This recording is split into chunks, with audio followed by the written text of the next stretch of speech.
জুলাই ঘোষণার দিনে তাদেরকে যে ট্রেনটা দিচ্ছে রাজশাহী ছাত্রদের জন্য, এই ট্রেনটা পরিত্যক্ত ট্রেন, এই ট্রেনে ঢাকায় যাওয়ার কোনো পরিবেশ নাই, ভিতরে টয়লেট এবং সিট, এখানে যে দীর্ঘ জার্নি করবে সে পরিবেশটা নাই ট্রেনের মধ্যে। তাহলে কি করে আমরা ওখানে ঢাকায় যাব? আমরা এই জন্যে এটা অবাঞ্ছিত ঘোষণা করছি। আমরা বড় বড় নেতা যারা আছে তারা এইসব গাড়িতে হেলিকপ্টারে যাওয়া আসা করে, আর আমাদের জুলাই যোদ্ধাদের কোনো দাম নাই, তাদের রক্তের উপর দাঁড়ায় আছে, তাদেরকে এরকম ট্রেন এরকম বাজে একটা ট্রেন দিয়ে ভাই, এই ট্রেনটা আসলে বলে বুঝাইতে পারবো না। এই ট্রেনের সিট এত পরিমাণের বাজে, লোকাল ট্রেনের সিটও মনে হয় এর চেয়ে ভালো হয়।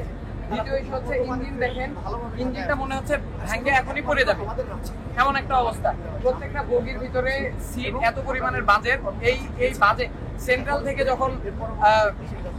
যখন তারা যাত্রা করে বিভিন্ন জায়গায় যায়, তারা কত বড় ভালো ভালো গাড়িতে হেলিকপ্টার বিমানে যাতায়াত করে।